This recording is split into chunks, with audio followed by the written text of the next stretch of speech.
Hello hi friends, ಎಲ್ಲರೂ ಹೇಗಿದ್ದೀರಾ? ಎಲ್ಲರೂ ತುಂಬ ಚೆನ್ನಾಗಿದ್ದೀರಾ ಅಂತ ಭಾವಿಸ್ತೀನಿ. ಹಾಗೆ ನಾನು ಕೂಡ ತುಂಬ ಚೆನ್ನಾಗಿದ್ದೀನಿ. ಇದು ಸಂಡೇ ಮಾರ್ನಿಂಗ್ ವ್ಲಾಗ್ ಆಗಿದೆ.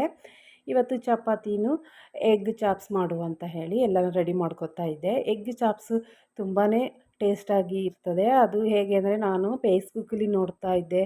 ಫೇಸ್ಬುಕ್ಕಲ್ಲಿ ಇವಾಗ ಫುಲ್ಲು ವೈರಲ್ ಆಗಿರೋ ಒಂದು ರೆಸಿಪಿ ಅಂದರೆ ಎಗ್ ಚಾಪ್ಸ್. ಅದು ಹೇಗೆ ಮಾಡೋದು ಅನ್ನೋದನ್ನು ನಾನು ಇವತ್ತು ಈ ವಿಡಿಯೋದಲ್ಲಿ ಶೇರ್ ಮಾಡ್ತಾಯಿದ್ದೀನಿ. ತುಂಬಾ ಟೇಸ್ಟಾಗಿರ್ತದೆ ಮತ್ತು ನಮ್ಮ ಮನೆಯವರೆಲ್ಲರಿಗೂ ಇಷ್ಟ ಆಯಿತು. ಹಾಗಾಗಿ ಈ ವಿಡಿಯೋನ ನಾನು ನಿಮ್ಮ ಹತ್ರ ಶೇರ್ ಮಾಡುವ ಅಂತ ಹೇಳಿ ಇವತ್ತು ಶೇರ್ ಮಾಡ್ತಾಯಿದ್ದೀನಿ.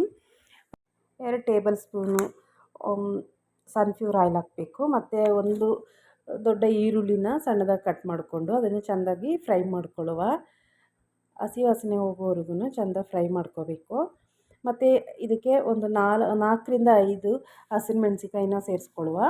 ಹಾಗೆ ಒಂದು 10 ಬೆಳ್ಳುಳ್ಳಿನ ಸೇರಿಸ್ಕೊಳ್ಳುವ. ಒಂದು 4-5 ಪೀಸ್ ಶುಂಠಿ, ಒಂದು ಟೊಮೊಟೊ, ದೊಡ್ಡ ಜೀರಿಗೆ, ಸಣ್ಣ ಜೀರಿಗೆ ಮತ್ತು ಚಕ್ಕೆ, ಲವಂಗ, ಏಲಕ್ಕಾಯಿ ಇಷ್ಟನ್ನು ಹಾಕಿ ಚೆಂದ ನಾವು ಫ್ರೈ ಮಾಡ್ಕೋಬೇಕು ಎಣ್ಣೆಯಲ್ಲಿ. ಅದು ಹಸಿ ವಾಸನೆ ಹೋಗೋವರೆಗೂ ಚೆಂದ ಫ್ರೈ ಮಾಡ್ಕೊಳ್ಳುವ.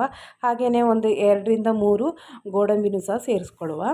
ಅದಾದಮೇಲೆ ಕೊತ್ತಂಬರಿ ಸೊಪ್ಪನ್ನ ಸೇರಿಸ್ಕೊಳ್ಳುವ. ಅದು ಸೇರಿಸಿ ಆದಮೇಲೆ ಅರ್ಧ ಟೇಬಲ್ ಸ್ಪೂನು ಉಂಡೆ ಮೆಣಸು ಕಾಳು ಅದನ್ನು ಸಹ ಸೇರಿಸ್ಬಿಟ್ಟು ಚೆಂದ ಇವಾಗ ಫ್ರೈ ಆಗಿದೆ. ಇದು ಸ್ವಲ್ಪ ತಣ್ಣಗಾದಮೇಲೆ ಮಿಕ್ಸಿ ಜಾರಿಗೆ ಹಾಕ್ತಾಯಿದ್ದೀನಿ. ಮತ್ತು ಇದ್ರ ಜೊತೆಗೆ ಸ್ವಲ್ಪ ತೆಂಗಿನಕಾಯಿನೂ ಸೇರಿಸ್ಕೋಬೇಕು.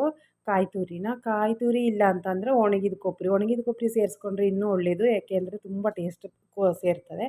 ಹಾಗಾಗಿ ನಾನು ಒಣಗಿದ ಕೊಬ್ಬರಿನೇ 1 ಕಪ್ಪು ಸೇರಿಸ್ಕೊತಾ ಇದ್ದೀನಿ. ಕಾಯಿನ ಹುರ್ಕೋಬೇಕನ್ನೋ ಅವಶ್ಯಕತೆ ಏನಿಲ್ಲ. ಹಾಗೆ ಅರ್ಧ ಟೇಬಲ್ ಸ್ಪೂನು ಧನಿಯಾ ಪೌಡ್ರನ್ನ ಸೇರಿಸ್ಕೊಬಿಟ್ಟು ಈ ಥರ ಪೇಸ್ಟ್ ಮಾಡ್ಕೋಬೇಕು. ನೋಡಿ, ಇವಾಗ ಇದು ಪೇಸ್ಟ್ ಆಗಿದೆ. ಮತ್ತು ಅದೇ ಬಾಣಲಿಗೆ ಎಣ್ಣೆ ಹಾಕ್ಬಿಟ್ಟು ಸಣ್ಣದಾಗಿ ಹಚ್ಚಿರೋ ಈರುಳ್ಳಿನ ಹಾಕಿ ಸ್ವಲ್ಪ ನಾವು ಫ್ರೈ ಮಾಡ್ಕೊಳ್ಳುವ. ಒಂದು ಅರ್ಧ ಈರುಳ್ಳಿ ತೊಗೊಂಡ್ರೆ ಸಾಕು. ಇವಾಗ ಮಸಾಲೆನ ಸೇರಿಸ್ಕೊಳ್ಳುವ. ಮಸಾಲೆ ತುಂಬ ಹೊತ್ತಿನ ಫ್ರೈ ಮಾಡಬೇಕಾಗಿಲ್ಲ. ಯಾಕೆಂದರೆ ನಾವು ಮೊದಲೇ ಎಣ್ಣೆಲಿ ಚೆಂದ ಫ್ರೈ ಮಾಡಿಕೊಂಡು ರುಬ್ಬಿದ್ರಿಂದ ಅಷ್ಟೇನು ಮಸಾಲೆಯನ್ನು ಫ್ರೈ ಮಾಡೋದು ಬೇಡ. ಇವಾಗ ಅದಕ್ಕೆ ಸ್ವಲ್ಪ ನೀರನ್ನ ಸೇರಿಸ್ಕೊಂಡು ಮಸಾಲೆನ ನಮಗೆ ಎಷ್ಟು ಹದಕ್ಕೆ ಬೇಕೋ ಅಷ್ಟು ಹದಕ್ಕೆ ನಾವು ಚೆಂದ ಮಿಕ್ಸ್ ಮಾಡ್ಕೊಳ್ಳುವ. ಇವಾಗ ನೋಡಿ, ಈ ಥರ ಒಂದು ಹದಕ್ಕೆ ಬಂದಿದೆ. ಬೇಕು ಅಂದರೆ ನಿಮಗೆ ಇನ್ನೂ ಸ್ವಲ್ಪ ನೀರು ಸೇರಿಸ್ಕೊಳ್ಳಿ, ಗಟ್ಟಿ ಬೇಡ ಈ ಥರ ಅಂತ ಹೇಳಿದರೆ.